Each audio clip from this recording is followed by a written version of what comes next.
People got to realize free market capitalism was the greatest single innovation for our economy. Now we're actually doing the opposite. We're saying, well, wait a minute, we want to pick and choose. We want to always boom. Oh, we want to knock out the recessions once they start. Oh my God, we can't have a recession. We were heading 2008 into a major long-term depression. And what the government did was just blow our way out of it by just printing money and running huge deficits to make up for the slowing economy. So the economy never got to adjust back. Everybody always wants to make the economy look better now if you're in office. Politicians will do what it takes to look good for the next election. You basically have a dead economy in the emergency room living on life support. Now we are money printing addicts. If the government doesn't run nonstop deficits and print more and more money, the economy will fall into a downturn. And we'll say, oh my gosh, we can't have that. And we'll keep doing it until we blow up. Wake up. Recessions are what stimulate innovation. We're probably going to suffer from lower innovation rates for decades to come from this. Everybody's not going to listen to me. This is not mainstream. I'm contrary, and I'm having to tell the truth, and everybody's just trying to keep this bubble going, okay? If you wait to see if I'm right, it'll be over. And I'm going to guarantee you this in advance. You're going to sit there and think, I'm the stupidest person on this entire planet.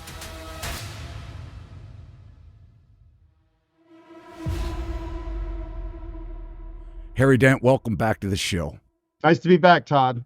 So today I want to talk about your updated forecast on the housing market and the stock market.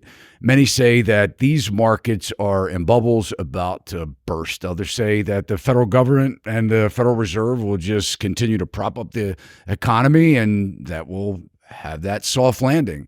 But before we dive in, sir, I never hear you talk about your childhood and what it was like for you growing up. I know your father was in politics. But I'd like to know, I mean, what was it like? What were you like growing up? What inspired you to be who you are today? Well, it's funny. Yeah, I grew as a kid. I was born in Columbia, South Carolina, where my parents are from. But I mean, by age, I don't know, one or something, or two, we moved to Alexandria, Virginia, because he was running Strom Thurmond's office. He was Carl Rove to Strom Thurmond, his campaign manager and general manager. So he was working in D.C. And I'm telling you, man, we lived in an idyllic neighborhood. I was 2.5 blocks from the Potomac River, which I could walk to and play and stuff. Great neighborhood, no crime, no bad people, small little wonderful school with great teachers. And, it was just like, it was a great place. And then my father, Strom Thurmond, decided my father needed to go back and manage and head the Republican Party in South Carolina because he convinced Strom Thurmond to get out of being the old-fashioned Democrat because he was so conservative and become a Republican, which he already was. And so basically, he had my father basically drive the Republican Party in South Carolina from there on. So that's how I ended up in South Carolina. And I was there, junior high school, and college. And then, I went out and went to Harvard Business School and stuff and got out and then, lived in Massachusetts for 3 or 4 years and then moved to California, which I would have never thought managing. I thought I was going to be a corporate consultant like at Bain & Company, which I was for a year or so. Or work in corporate, a corporate manager. And I'm not a manager. I had to discover that pretty quickly. I'm more an innovative entrepreneur. It took me forever to actually get that. I was working at Bain & Company, consulting these Fortune 100 companies. And Bain was a great company. But again, I didn't like the old line American companies I was working for. So this friend said, hey, I got a publishing company I work with. It's in trouble. And I think you're the type of guy that could turn it around. And I moved out there and did that. I realized, oh my God, this is what I'm good at. I'm a turner, not a manager. I'm a crisis manager. So I ended up consulting to dozens of companies in California and actually becoming CEO in turnarounds that lasted anywhere from 6 months to 2 years for 6 companies. And so that was a great learning experience. I mean, who would make a 27-year-old, even with a Harvard MBA, the CEO of a 10, 20, $30 million company. So that was a great breakthrough for me. And then, the more I just always had this interest in economics, and I started my major at the University of South Carolina in economics. And by the third course, I realized this is a waste of time. It's vague, conceptual, theoretical. And so my father was in politics in South Carolina, and he had all these rich donors, business friends. And he asked them, what should my son take? And they said, oh my God. Hey, yeah. We're all managers, entrepreneurs, marketing types, but we wish we'd have taken accounting and finance. So I got my undergraduate degree in accounting and finance, and I already had my sights setting on either getting in Stanford or Harvard MBA. And that was like the perfect setup. Do the hard stuff at University of South Carolina, and then do the kind of management and marketing, the real stuff I was interested in. And I did finally get into Harvard Business School, and then Bain and Company. And then this friend says, "Oh my gosh, I think you could turn around this publishing company." I went out there, met with it. I'm like, "Yep, this is my type of thing," and that started a whole new career in new ventures. And what I got to see, Todd, was I've been working in the Harvard Business School Fortune 100, and as soon as I got in the new venture thing, I'm saying, "Oh, this is what they mean by the new economy. This is the new economy merging." And where is it emerging? In California, not in the East Coast. So it really got me in a new economy. And so I started doing research for my clients, which I just kept extending. The next thing you know, I'm writing books and speaking. And never would have seen that coming. Were you in private school, in grade school, or were public school? I was in public schools, and the public school I went to would be as good as any private school people could send their kids to today. It was small, intimate, in a nice area, great teachers, and totally safe. I mean, I didn't even know what crime. I didn't see a crime in my whole upbringing from age 1 to 12 in Alexandria, Virginia. It just idyllic little place. And then I go in to visit, Strom Thurmond's office, my father, and there's the Potomac. And DC is the only low-rise European-looking city on the East Coast up there. And I mean, that was like idyllic too. So I was kind of really, when I moved to South Carolina, it was a little bit of a, going backwards, like, a little bit, the South is not that progressive. And I'm a progressive person, really the only one in my family when it comes down to it in a lot of ways. But when I went to California, I realized, okay, yeah, innovation is what I'm into. New ventures is what I'm into. And boy, is that a graveyard, though. Yeah. Do you have siblings?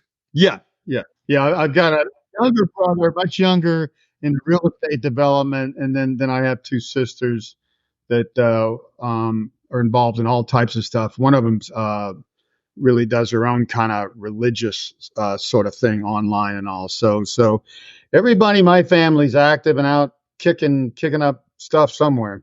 That's great. So how come you didn't take the political road? I mean, with your dad having such political influence. Yeah.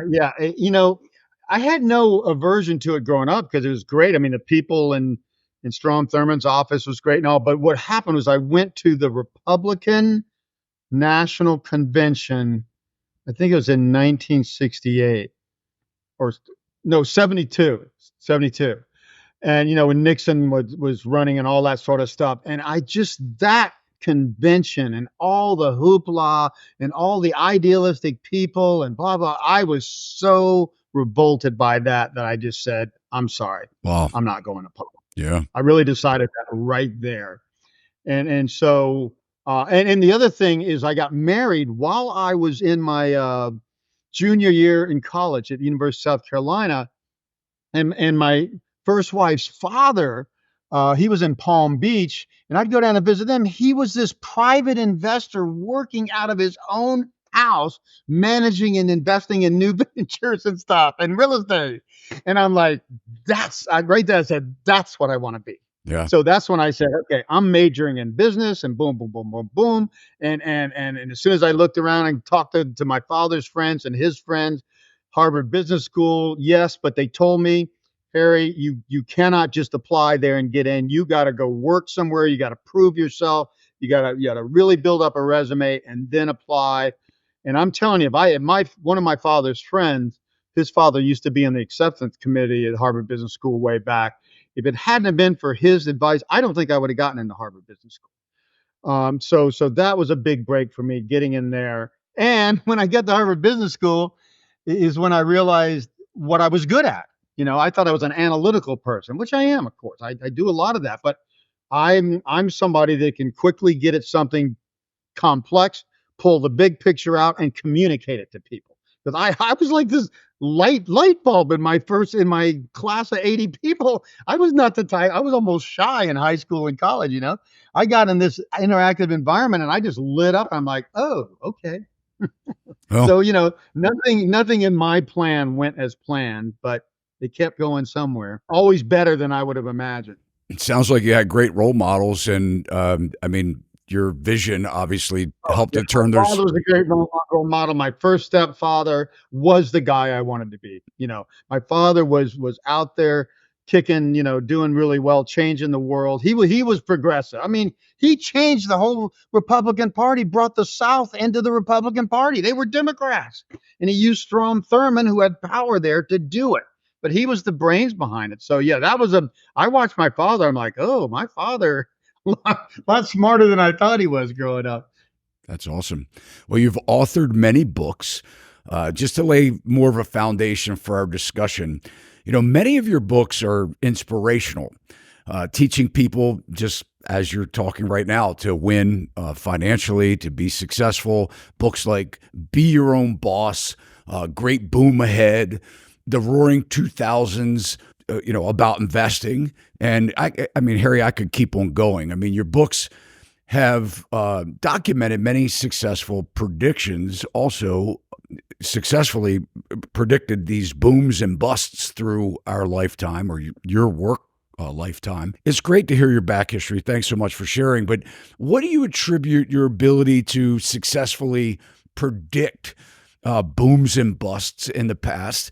And I mean, is it really more from working at these companies and having insider information, or I mean, where's is it luck? I mean, what do you attribute your intuition? It was really two simple things. My favorite professor at the University of South Carolina, Dr. Richard Nuttall, he was the finance guy, and in his course, he started talking about cycles, and I saw these cycles. I'm like, oh, well, if there are these cycles, then something must be causing them. So the problem with cycles is people always notice them after they happen. I'm like, well, why didn't somebody figure out what's causing these waves? And so I got interest there. But the biggest thing was one of my first clients at Bain and Company was Firestone Tire Company, and they were just getting the huge competition from Bridgestone and Japan and Michelin and France. Foreign competition was coming into the U.S. market with radial tires growing instead of bias and having their lunch. I mean, basically about to put them out of business. So we walk into one of many famous tire companies in Akron, Ohio, and it made a couple. We could see right away, you guys, there's a big change in your industry, and you're not getting it. You've seen radial tires go from 0 to 20% 10% in the last 7 years, and you think it's just going to go to 20% 7 years after, and you can slowly play this. My breakthrough, and I didn't know I had this. The team just says, "Well, you got the accounting and finance background in your team. We need somebody to do a model to project for them how radials are going to enter this market and take it over, and how this growth is going to happen." And that's where I discovered another tool way before I discovered demographics, the S curve. I discovered the S curve, and I said, "Oh, I plotted this thing on S curve." I said, you guys are thinking radios will be in 7 more years, 20% of the market. They're going to be 90%, and you're going to be out of business." So that model made me famous at Bain in the short period of time I was there. And on that project, we basically, our small team changed their entire trajectory to rapidly gearing up, closing bias plants, and getting into radial tires. And you know what? They're not the leader today still, but I'm telling you, they would not be a company today if we not had come down at that time. So that's where I kind of learned the power of prediction, and that's when I'm like, okay.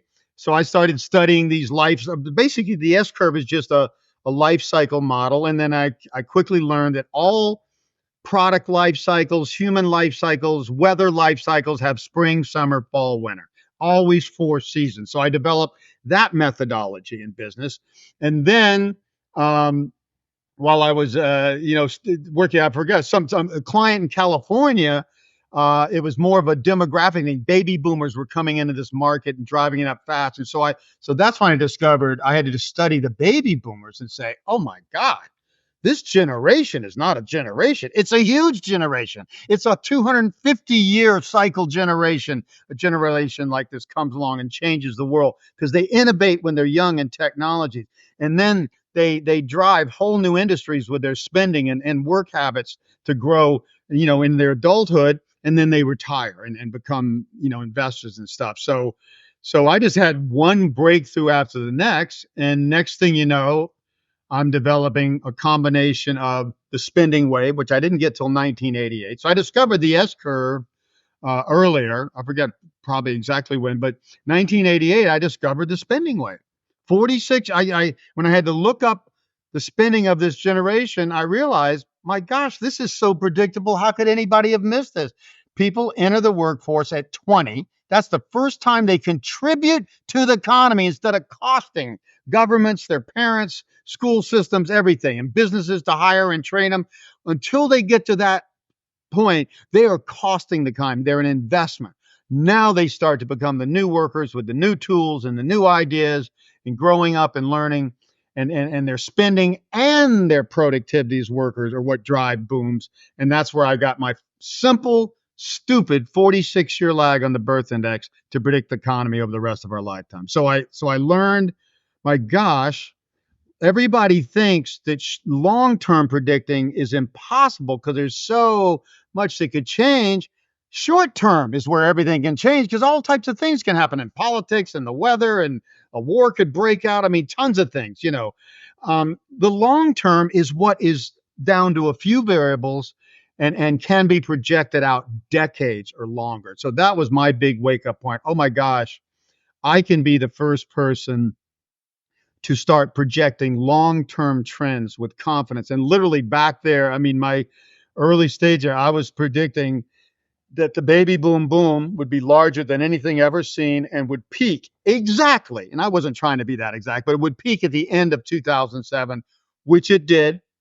And then we had the 2008 crash. And that's when something changed big time, which has been very difficult to adjust to. Governments decided they can't take that. In other words, that 2008 was the beginning of the next Great Depression. And guess who was the Federal Reserve Chairman at that time? Ben Bernanke, whose thesis was the Great Depression.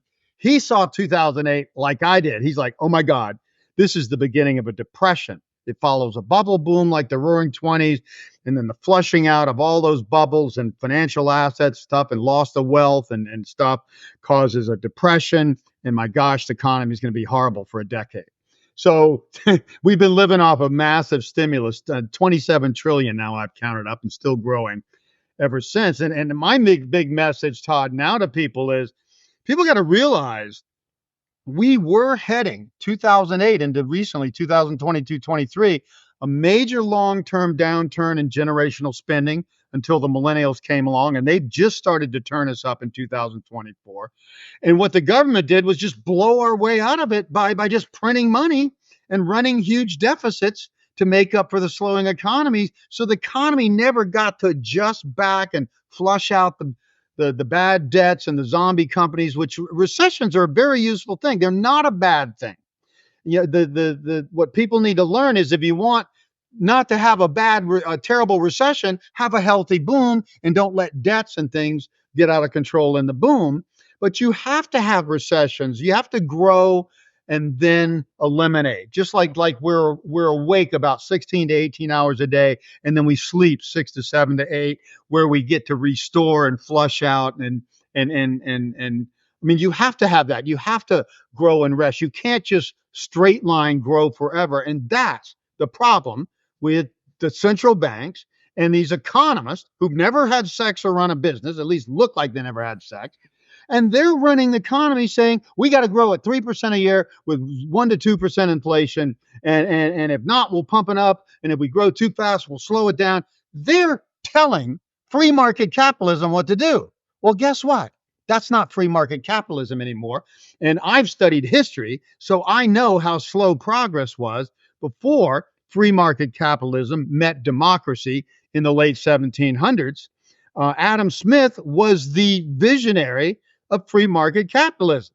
You know, he called it the invisible hand. That is so right. It's the bottoms up. If you really structure an economy properly, with all the systems and information access and rules to make sure people aren't cheating, and that's the only rules really are for that.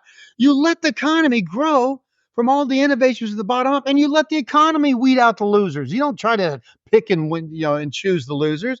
And that system has worked unbelievably. I mean, when I look at human history, I mean, really, human beings in the last 300,000 years, and particularly since the late 1800s when it just exploded, I mean, we've had more progress economically in our standard of living in the last 125 years than all than tens of thousands and hundreds of thousands of years before that in human history. I mean, that's how big the age we're in because we finally figured out something important, and it was how to structure systems to leverage the innovation of individual people instead of all putting them on factories and having them be morons and just do simple tasks and do what they're told.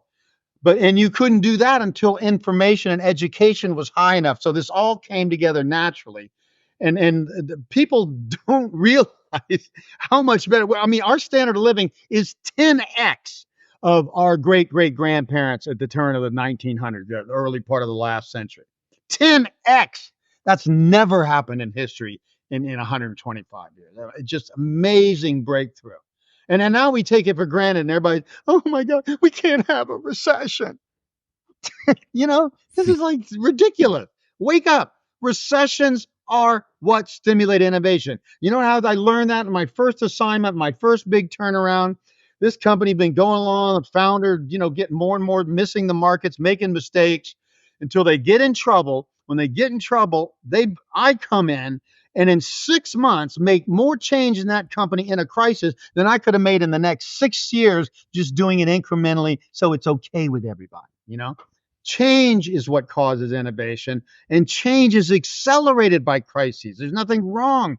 We have crises. We have thunderbolts. God throws down thunderbolts. The disturbances and challenges are what cause us to innovate and grow. And everybody instead wants a nice, safe life and everything protected and all that. And that's how you basically kill an economy and kill a system. I mean, everybody should have enough security to be able to learn and feel good and not be operating out of daily fear. But you need a dynamic system, and that's what free market capitalism. That's the secret.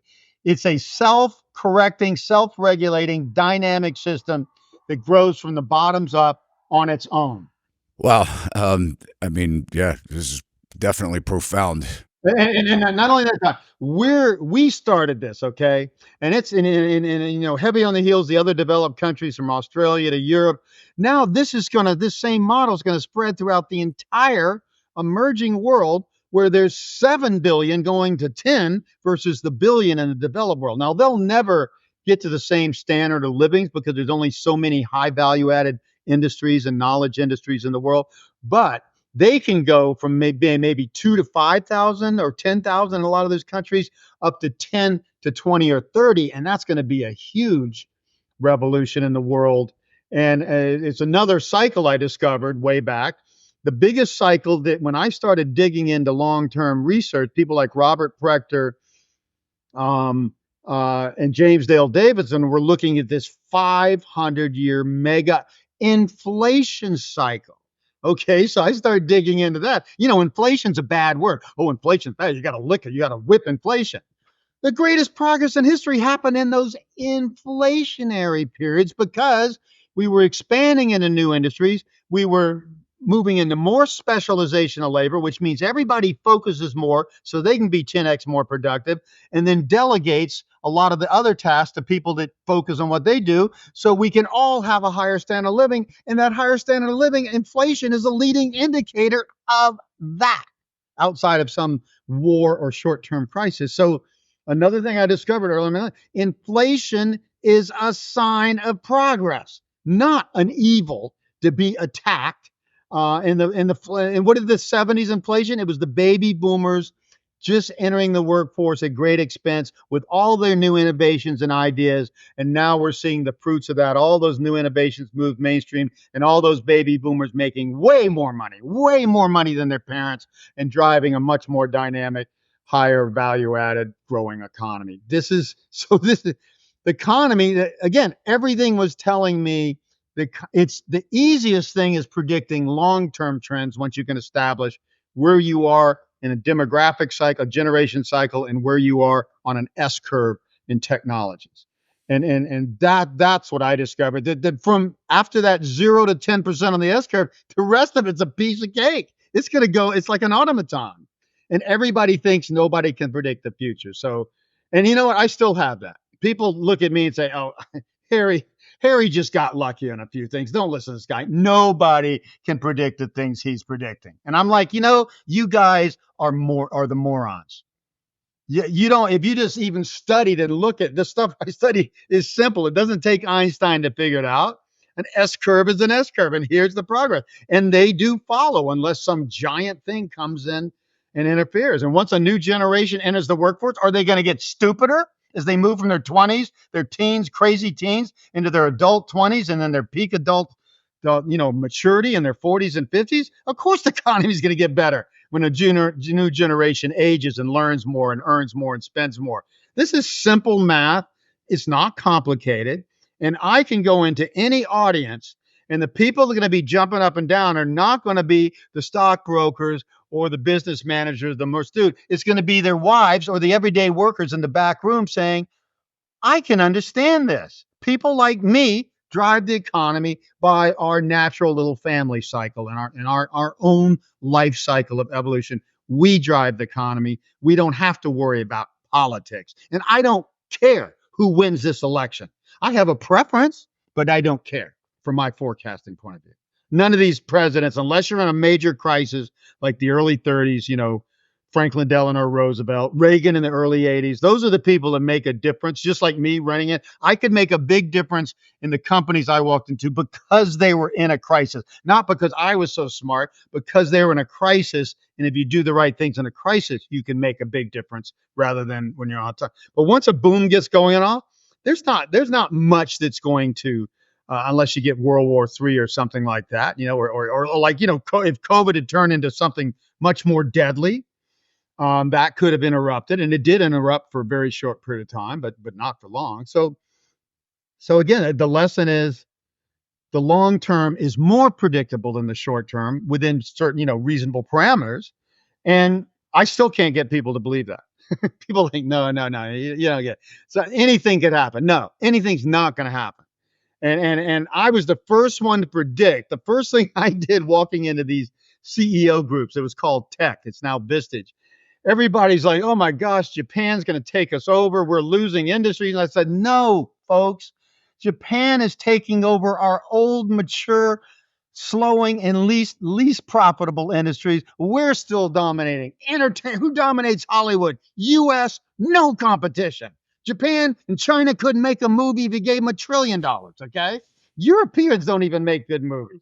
Europeans don't even have good music if you get outside of the UK. I was stunned when I first went to Europe and traveled the continent and listened to radio. I'm like, what are these people more? I mean, I hate to say this, but, so the U.S. and North America has been a big driver of this innovation revolution. And like I say, what the S curve tells you, somebody's got to innovate it, prove it, and then it will spread to broader and broader markets until everybody has it. So imagine by 2070 or something, most of the world is now urbanized, and most of the world has a standard of living that's maybe closer to 40% of the US and Europe instead of 5 or 10%.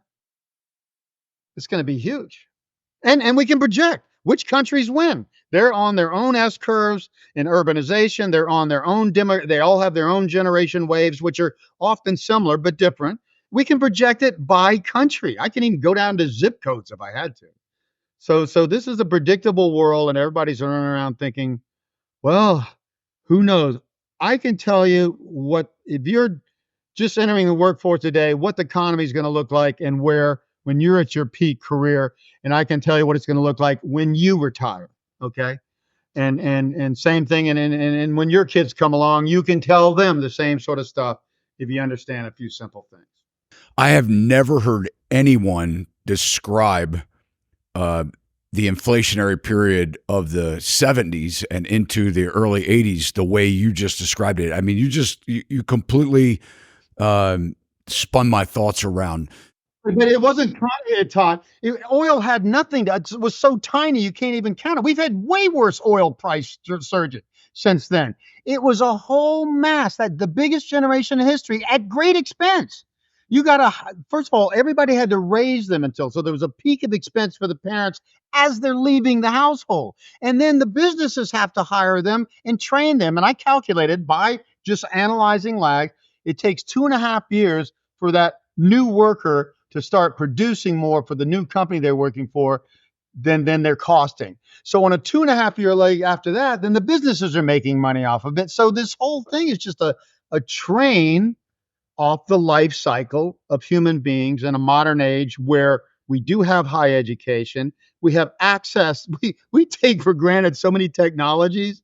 When people say oh, the good old days. I want to clock them. Okay. I want to bring in Mike Tyson after me and clock him a second time. People have no idea how much progress has been made in the opportunities, you know, just in the last 50 years and particularly, and even more so the last 100 years. So this is a unique time. And it's also not an accident in this unique time that people like me and Robert Prechter and all can see things and say, well, folks, is dynamic and crazy as it seems, actually, the world's getting more predictable, not more chaotic.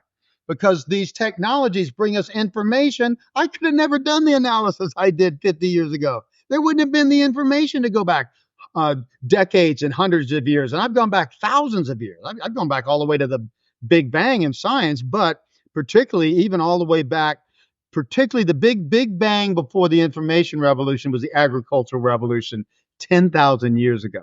People settling down, producing stuff from land, was a 10x event. You know, instead of running around half naked, tracking animals and living in teepees if you're lucky, you know, or tents and stuff. So again, and that's just progress. People don't realize how that was not that long ago that we were, you know, roaming nomads, barely making a living.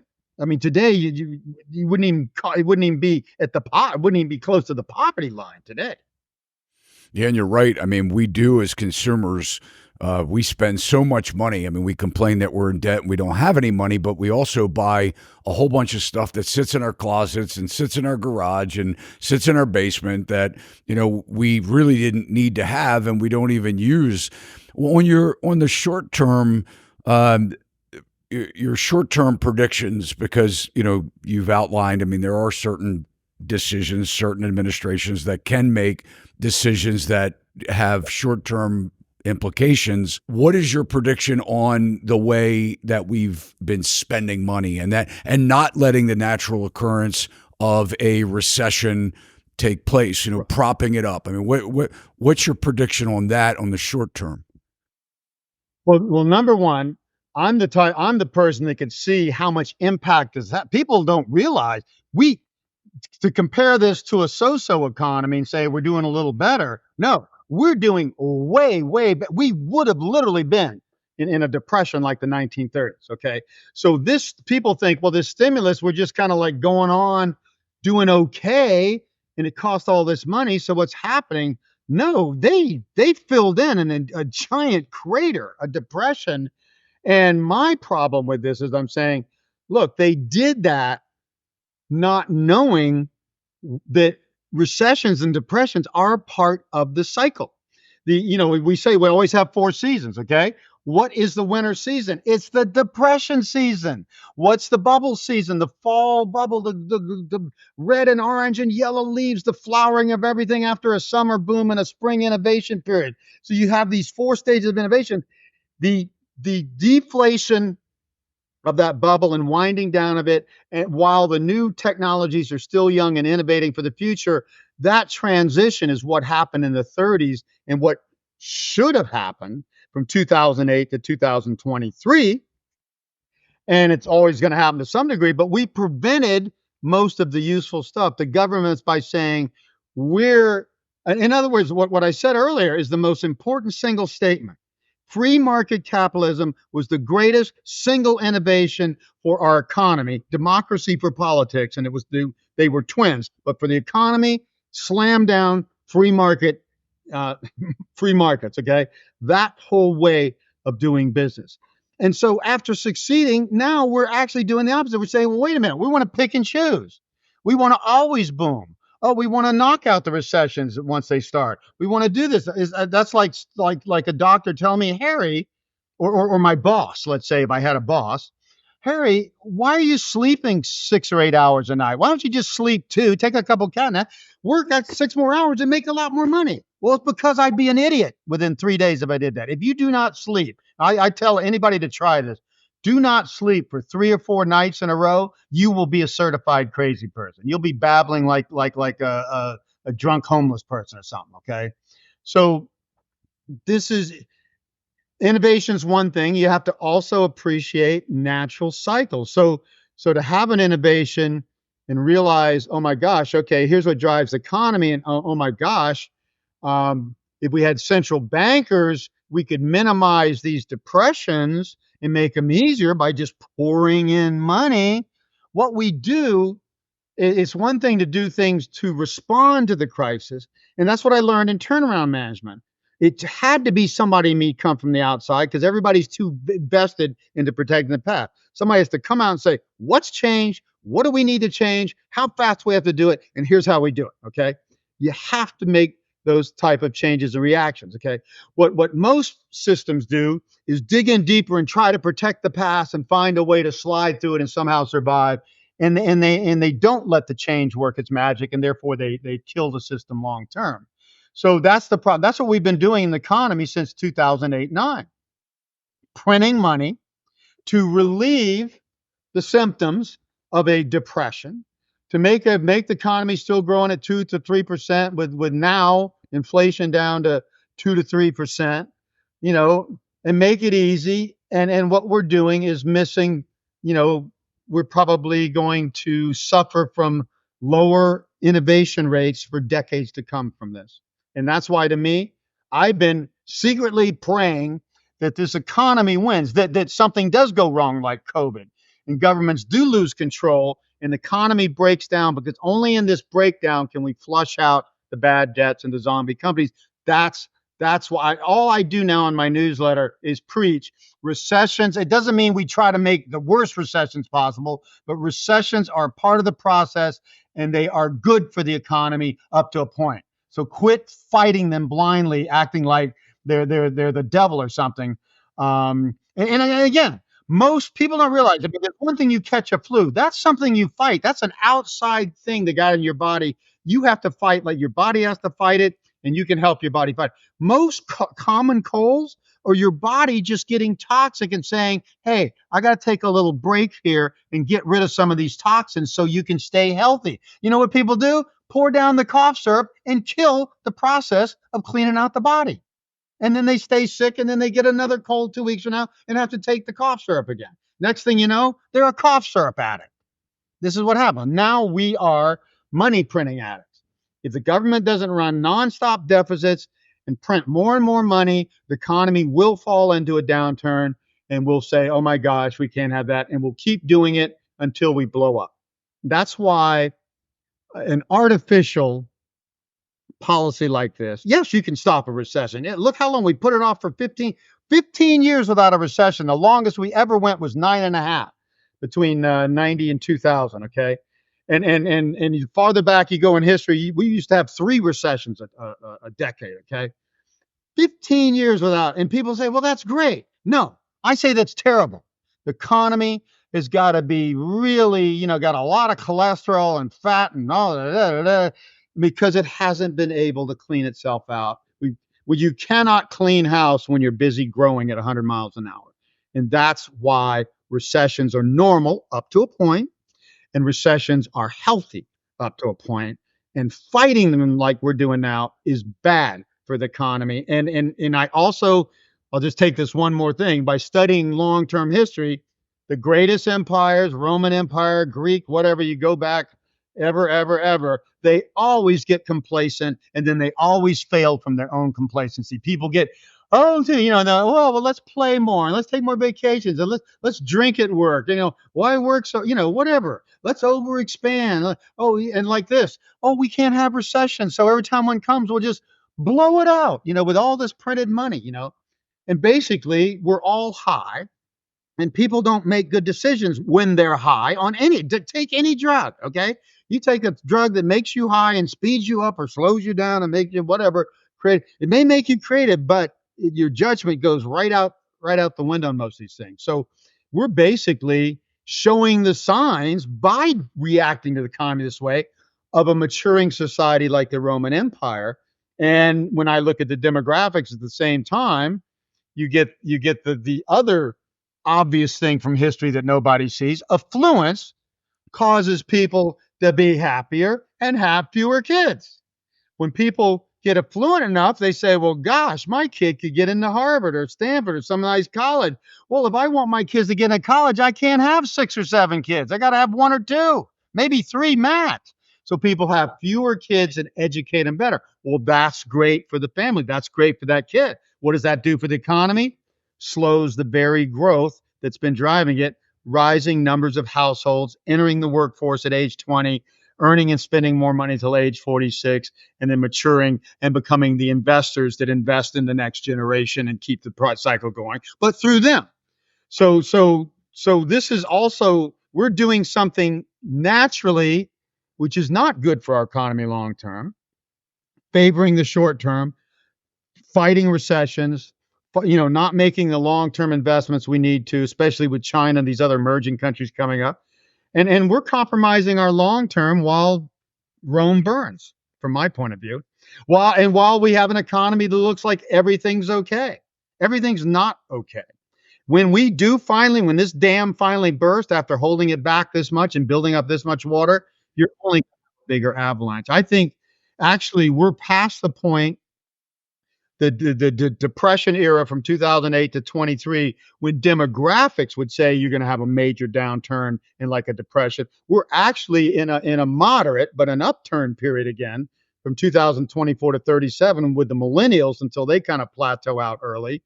And I think we're going to have a Great Depression during that, what would have been a natural boom, which means the baby boomers have killed the economy for our millennial kids.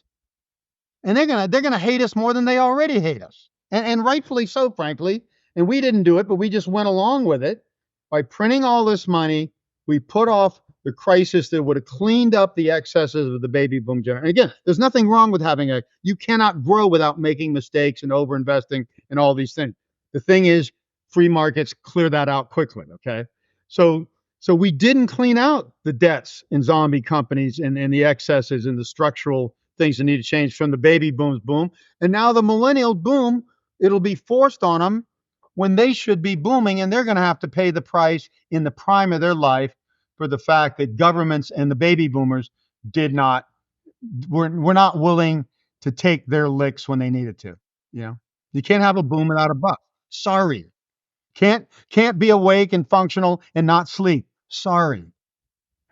Wow. I mean, there's such great information in what you've said and insight.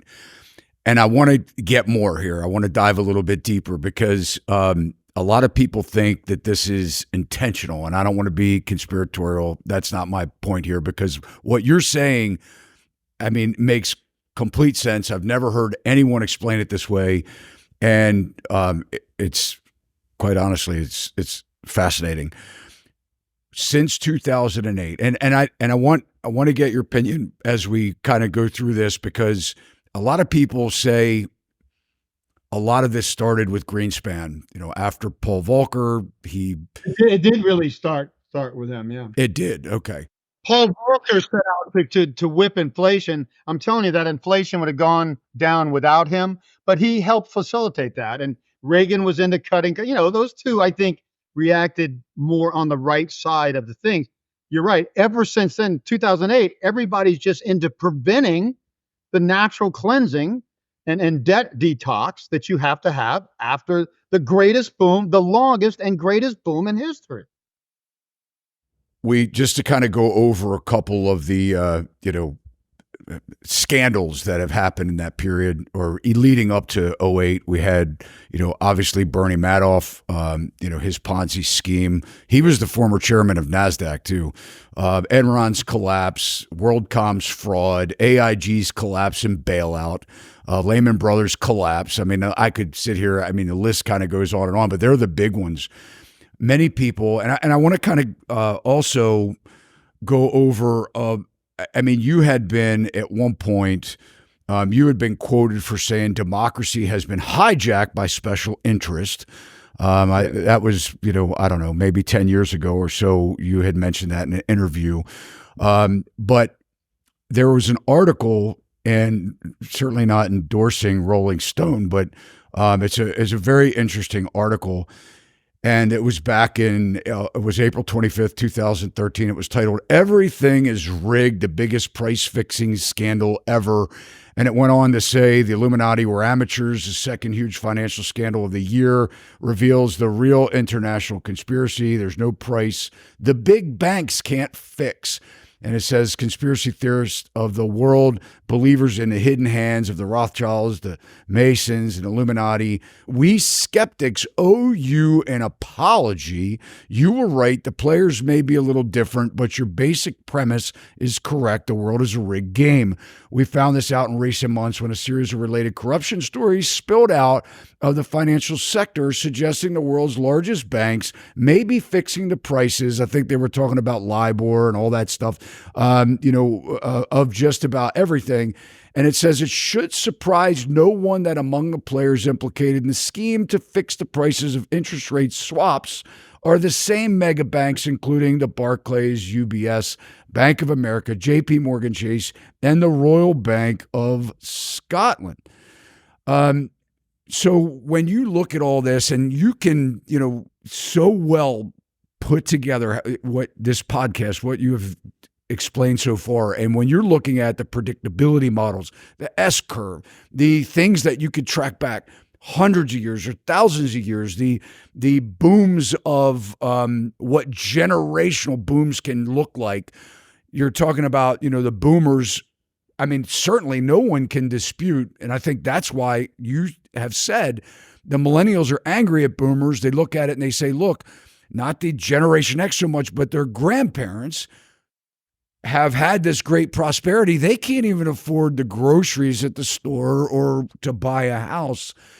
So living in this financial world and being such a great author, I mean, what are your thoughts on what people think of the rich building the system to become even more wealthy? And I'm not talking about people that are what we would consider rich. I'm talking about the mega rich, the power, the ones that are in control. How has their decisions on building this system changed what you feel will happen in the short term?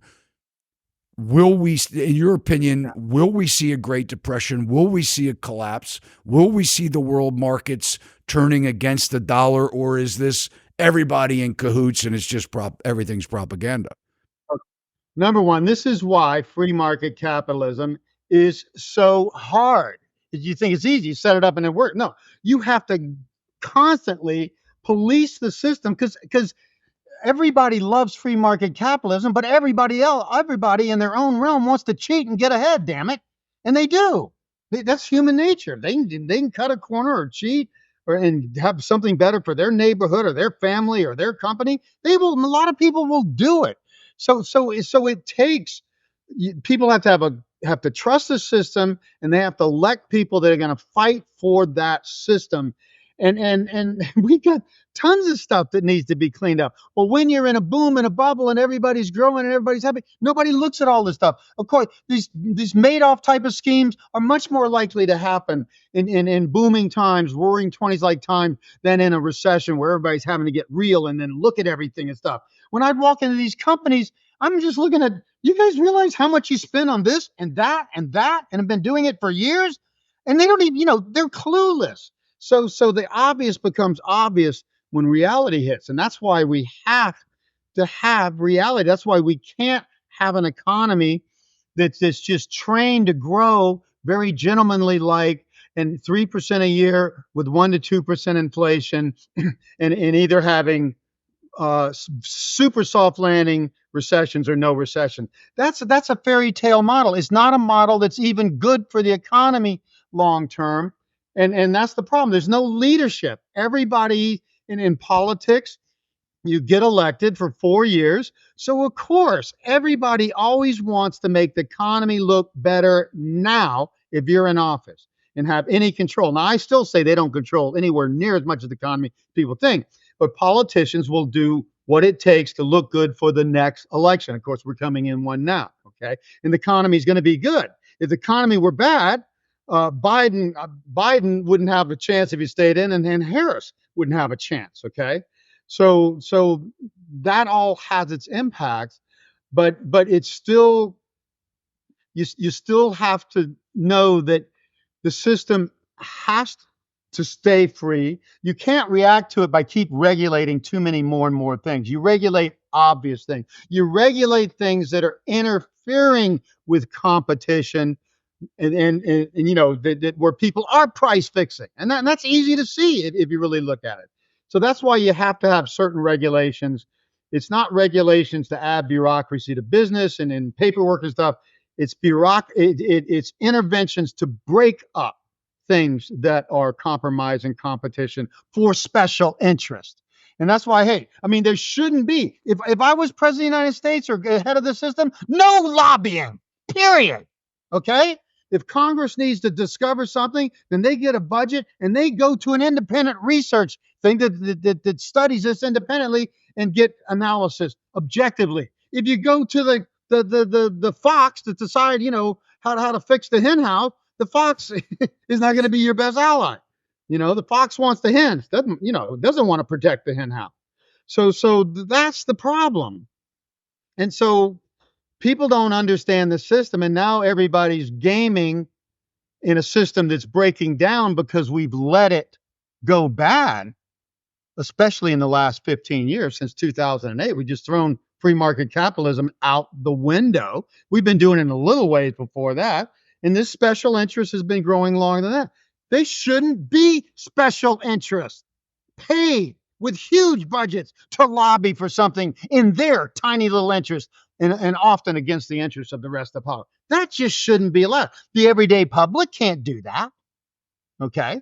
So that's another problem. That's the political side. There's things we need to fix, the free market business side.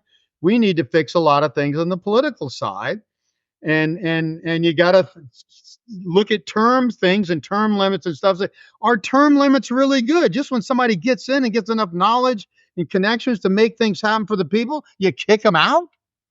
It's be better to figure out how to weed out the people that are abusing power than to kick out a bunch of good people just because they were in there for 4 years or 6 years or something. So again, it takes a constant effort.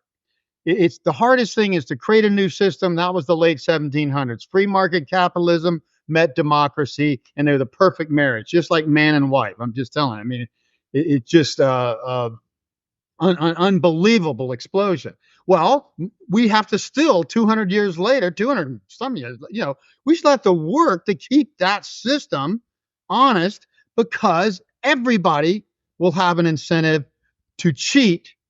And that's what you have to police. Again, it's not to restrict business innovation. It's to restrict people cheating. And you can do that if you're smart. And that should be the only purpose for regulation. And again, another one is there's cost. that people may cause, like the pollution that comes from oil refining, let's say, okay? Well, if the people selling that oil, well, they should pay for the cleanup of that and not the downline products or government agency stuff that have to tax people. They should have to pay for that. That should be figured into the price of the oil or petroleum or gasoline products they're selling to consumers.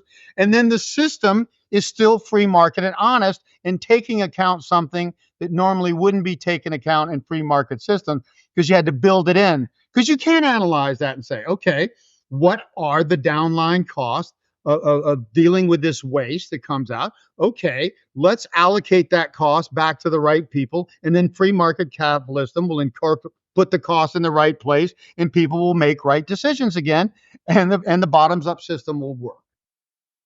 Brilliant. The last time we spoke, you had said that you thought we would see a major housing market downturn. We have seen quite a bit of shift in the marketplace. As you know, I'm a real estate broker. I keep my thumb pretty much on the pulse of this.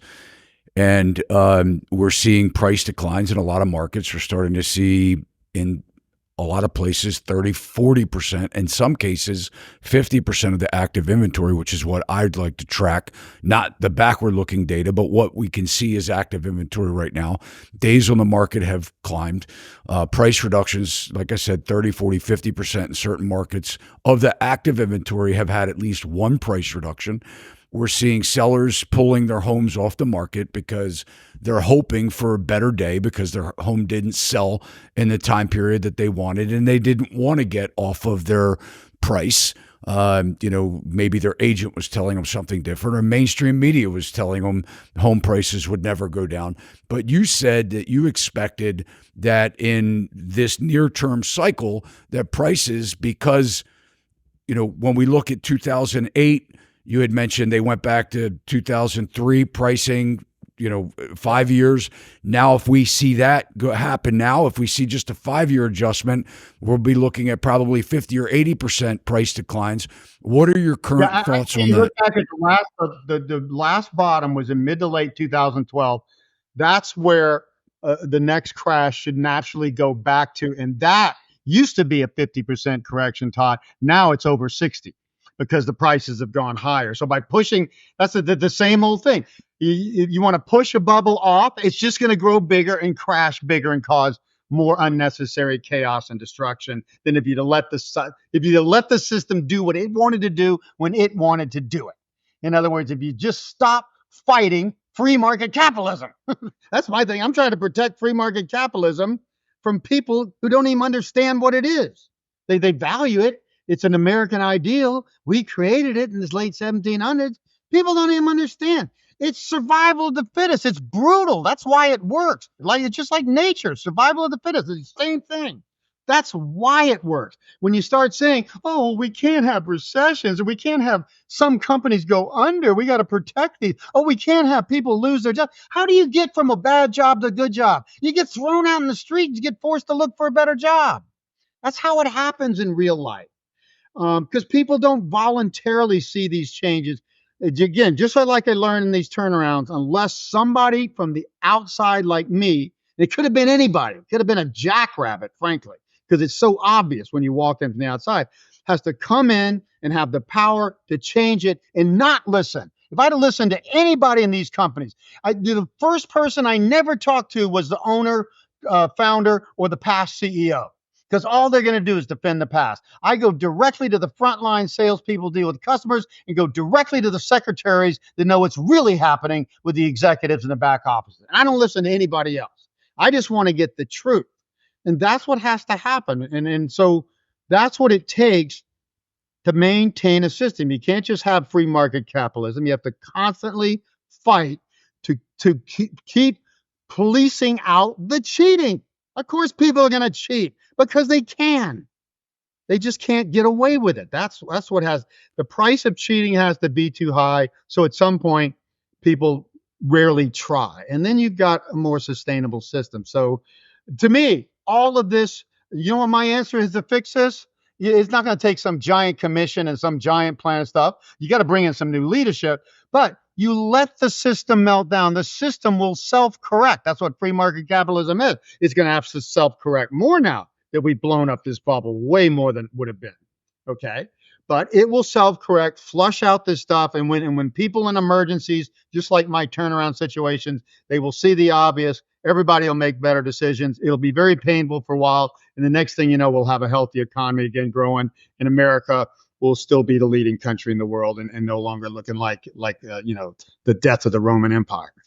So you believe that this will still occur despite the efforts? You think their effort to continue to prop up, continue to bail up? Correct.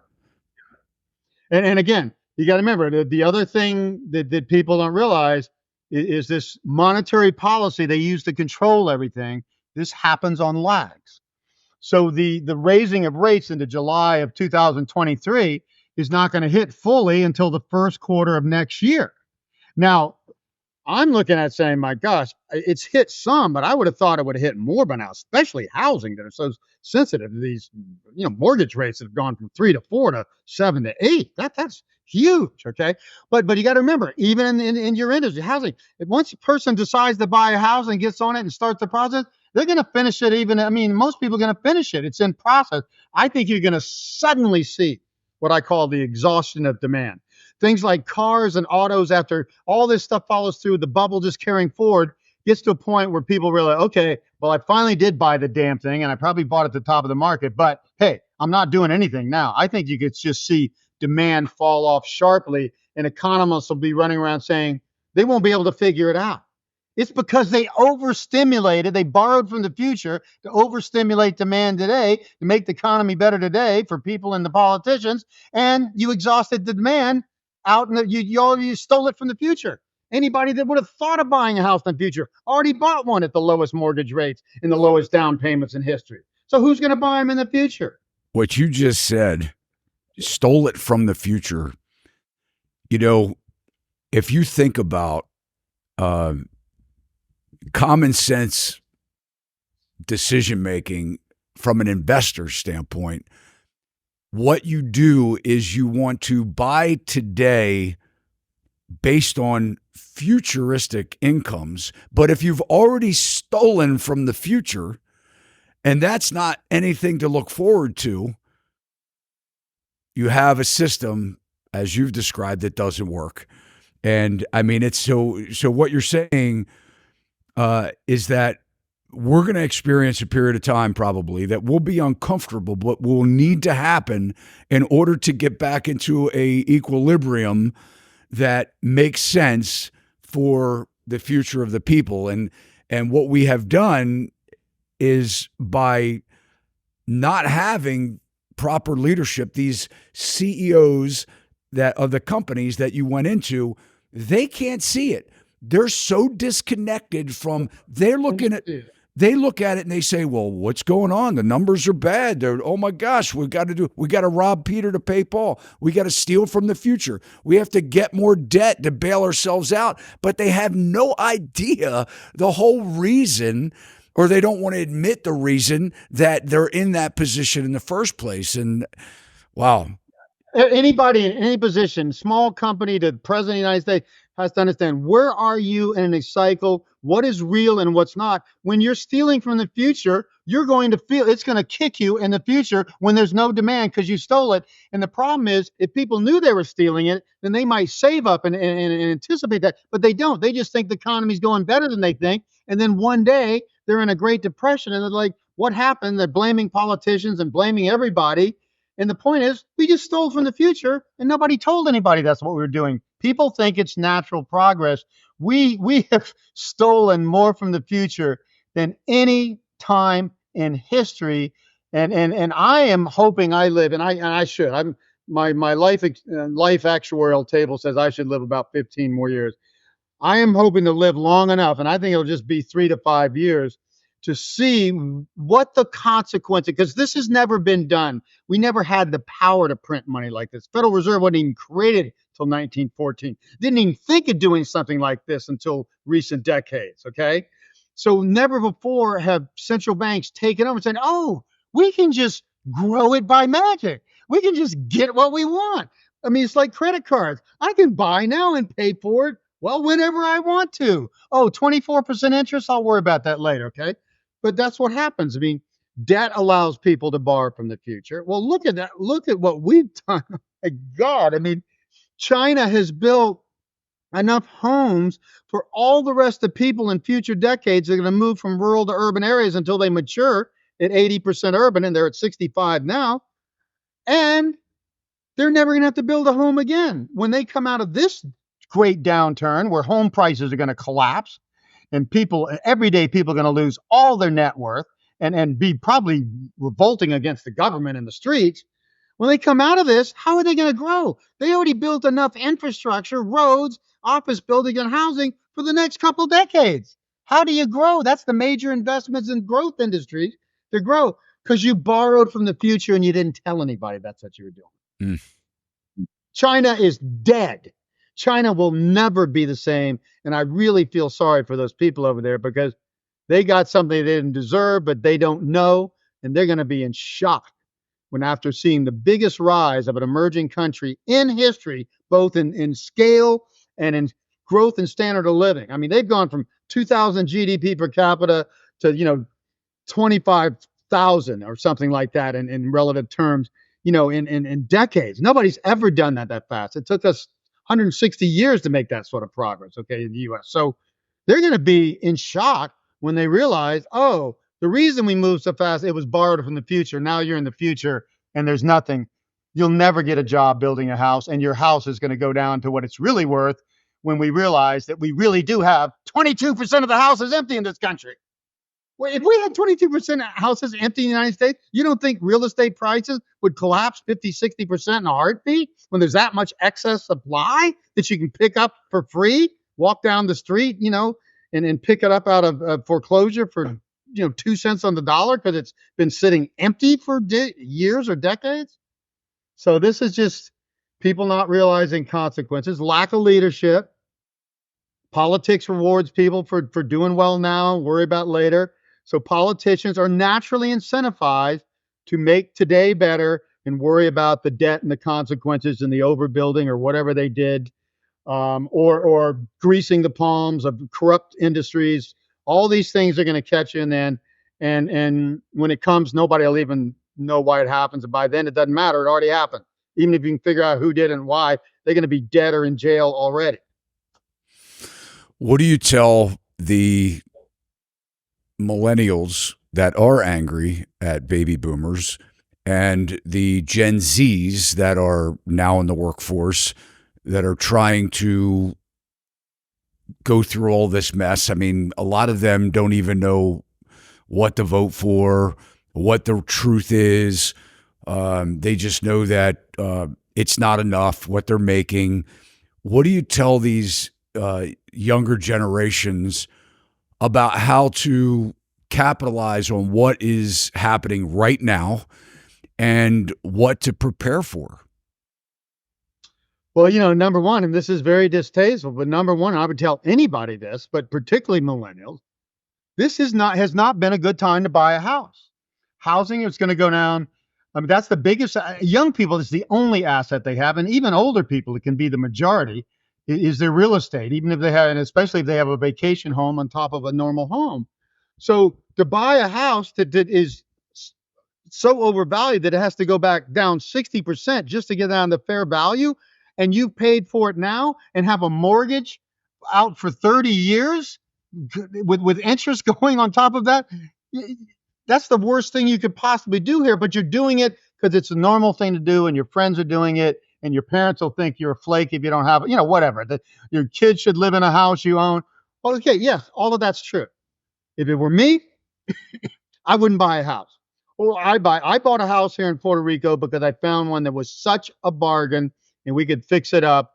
I figured at worst we would get our money back, and at best, or we're already up 120% of what we bought. But even if we had this crash, I would still make money on this house as improvement. But that was this house. If I'd have bought the house down the street, I'd be looking at losing 30, 40% if we have a crash like I'm talking about. So It's just reality. I tell people, another big thing I try to preach to people, and it's difficult. You have your own plan, your own life cycle, and your own plan. Great. Okay. You're this age. You're going to need to get married here. You're going to need to have a family here. You're going to need to buy a second house here. You're going to need to re- save for retirement here. Okay. But the economy has its cycle and plan. You have to take both into account because you may do it on your plan. But if you just go by your plan alone, the economy may more than reward you at times for what you're doing on your plan, but at other times it may wipe out all that you did because you didn't see this Great Depression coming or this housing collapse. And I'm telling you, this housing collapse has to happen. The same house in Ohio that was, $100,000, 200 years, and maybe within normal inflation might be 200 now. Okay, it's $450,000. You're paying way overpaying for the biggest house in your life. Of course, that house is going to have to come back to something like 250,000. And then not only do you lose the net worth you had in it, you're probably underwater in your mortgage. And then maybe if you're lucky, the bank may forgive some of that, but then the bank may go under forgiving. This ripples throughout the whole system, and that's how you have a depression. And the depression will cause people to lose their jobs beyond what happens with their housing going down. So this stuff's inevitable to happen. And so you have to understand what's normal growth in the economy. You can't know that if you don't know what it should be. I have the type of simple tools that will tell you how well we should have done. And we should have had a long downturn after 2008. And the fact that we didn't means we had to cheat to do it. Okay. Well, cheating and printing all this money, which is very obvious, and running all these deficits, the deficits by 1 or 2 to 1, they printed about 8 to 9 trillion dollars of money, but 19 trillion went into nonstop deficits, way higher than history. And then we haven't had a balanced budget since 2001 or something like that. Okay. So there's a cost to this. Just like if you keep borrowing when you're young, when you get older, you're going to have to pay off that debt and you could be bankrupt because you kept spending more than you're earning and it finally caught up with you. Everybody knows that. It's a natural tendency to do it and hope, well, things will get better in the future and I'll worry about it later. Well, I can tell you when you're going to have to worry about. It's when the economy goes down. You're not going to have to worry about your house going down until this housing bubble collapses. My best forecast, you're going to see that happen over the next 2 to 4 years. And if it doesn't happen by then, I'm going to quit my profession because they finally did create a permanent plateau of prosperity, which that's what they said at the top of the Roaring '20s. The leading economist said, we've entered a permanent plateau of prosperity. Yeah, it's exactly when they had the greatest crash in all of history. You don't get a permanent plateau. If you do, something's wrong. And that's what we're at right now. We've extended a boom so far past its normal limits and when it should happen. We're going to have to pay for this. There's going to have to come. This stuff's going to have to rebalance, as you said earlier. And there's no way. If I was the government, the one thing I would do is I would not do anything to stop the meltdown. I would just tell the mortgage companies and the banks, to the degree you write down mortgages voluntarily in this crack to make it so your people don't have to default and can afford to pay the new loan, we will take some piece of that. It might be 20% of your loan, 30%. If the government's going to stimulate, don't throw money in the economy and get people to do the same thing and keep the bubble going. Get less money to help cushion the cost of fixing the system to the people who have to bear it. And it's going to be the lenders. It's going to be the investors, but particularly the lenders, the mortgage companies, and the banks that funded the biggest housing bubble and globally in all of history. Help cushion them, give them an incentive to make these changes, and let them know if they don't do it, they're going to go bankrupt and you're not going to help them at all. Either cooperate with us and work with the system and let the system flush this stuff out. Don't fight it. And if you do, we'll help you some because we can't take it all because then the government would be bankrupt. If you don't, we'll just let the system go down and all of you banks will be bankrupt. I mean, there aren't many banks that are going to be able to deal with this sort of losses because it's not considered possible. Well, before the last crash happened from 2006 to 12, Houses it was a clear bubble. And they can't even compare it to a bubble in history, the biggest bubble in history, not only in 5 years, 5.5 actually. Well, prices went down on average 34%. Now, in the stock market, that's nothing. In housing, which mortgage 70, 80, 90% often, that's huge. That's underwater for many people. So what happens? And that was difficult. The 2008-9 was the worst downturn we've seen since the Great Depression, and the only one that was close to the early 80s one, which is like this. Okay. Well, imagine this. I'm saying just by the size of the bubble and everything else, I tell people, if you want to picture what this downturn is going to be like when it happens, think 2008 to 9, multiply it by 1.5 times. It'll be 50% worse. If there was 11% unemployment then, it'll be 16% now. If the stock market crashed 57% then, it'll be 86% now. And that's what I'm forecasting. And that's what happened in 29 to 32 when finally a major bubble, and back then that was the biggest bubble in history. This one makes that look like child's play, okay? Because it's so much broader and so much longer. But that's what happened back then. And that was just what it took to balance the markets back. And it caused 25% employment at worst. Greatest depression and greatest stock crash in history, just from a bubble bursting. There was no big deal happened except that stock prices started to go down, and then they were so overpriced, they built on itself, and then nobody could stop it when it happened. And then, boy, it's in 3 years plus that. Actually, Todd, that's what I like. If I'm going to have, and this is what the body does. If you eat some really bad sushi, let's just say something that simple, what does your body do? Throws it up. It's got poison in it. It flushes it out as quick as possible. Doesn't care where you are. You just better hope there's a bathroom close, okay? Doesn't care. The system says, my job is to get this. It's not to do it out so it's not too painful and do it out over the next 3 days. Get it out in the next 20 minutes. That's the proper way to do it. The Great Depression in 3 years erased a giant long-term bubble and got us back to health so we could grow again. And we've grown ever since. Never saw that unemployment again. Never saw those lows in the stock market again. On and on. Never saw house prices or anything there again ever since. That's how we make progress. We grow, but we have to clean out the waste, mistakes, the toxins, whatever you want to call them. You have to clean out the system to keep growing. You can't just grow. You can't just eat and not take a crap. It's that simple. I probably can't say that on national. It's that simple. Look, that's what we do. We want to do that. And so I'm rooting for the downturn. Sooner the better.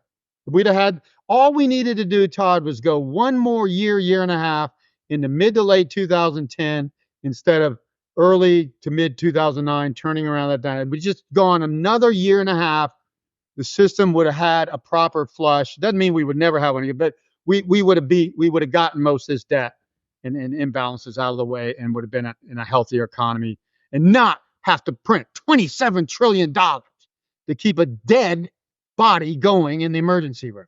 That's what we've done. We basically have a dead economy in the emergency room living on life support. $27 trillion over 15 years. Well, a lot of great information in this. And of course, all of your information is in the show notes. I get your emails regularly. I highly recommend that people subscribe to your emails. What else, Harry, how do you help people? Just tell people, I mean, how can we help you help other people? Well, again, the best thing you can do is, everybody has their sphere of influence, okay? Tell the friends and business associates, look, I know this may sound strange, but I listened to this guy for a long time and I did my homework.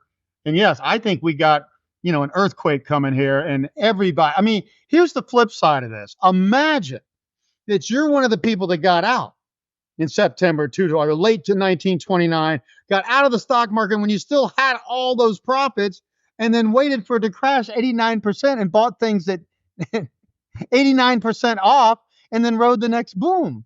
You would have increased your net worth 10x at least. So everybody's not going to listen to me. This is not mainstream. Nobody in politics, no mainstream economists, not damn one of them is going to promote me, okay? Never will. I don't expect it, okay? I'm contrary, and I'm having to tell the truth, and everybody's just trying to keep this bubble going, okay? So because everybody knows when it falls apart, it's going to be bad. But you got to listen to the truth and then act. You can't, if you wait to see if I'm right, it'll be over. If you get halfway down this curve, you won't even be able to sell your house, nevertheless get any, half of what you would have lost back or something like that. You won't even be able to sell it. There won't even be a market for it in many places. Stocks, you at least sell on the way down while they're falling at the speed of light. And you can get a fill, within minutes or something. But housing, you really got to look at your real estate and get rid of everything that's not dear to you. And I'm telling you, if I weren't in Puerto Rico in this particular house, in fact, at the time I bought this house, I did not own a house here seeing this coming. I said, I'll just wait. And I was renting a great place. I wasn't suffering. I was renting a great condo with a 360-degree view in downtown San Juan looking over the ocean. I wasn't suffering, but I was renting. And people say, well, but you're not making equity. No, I'm saving equity if I'm right. If I'm wrong, I took a risk and I lost. Just like if you're right, or if you invest in something you think is going to make money and you did something wrong or it wasn't right, you're going to lose money. Okay. Well, if you don't, it's the opposite here. If you're staring at a bubble and you decide to say, well, we'll see, or I think it's going to be okay, and this thing crashes, you're going to lose money faster than you could ever in any other way possible lose money. And then you will think, and I'm going to guarantee you this in advance, you're going to sit there and think after this happens, I'm the stupidest person on this entire planet. It's exactly what you're going to think.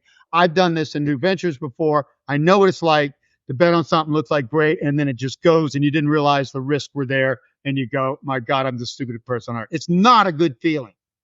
So it's better to be safe than sorry here. I mean, just the fact, I love this John Hussman guy.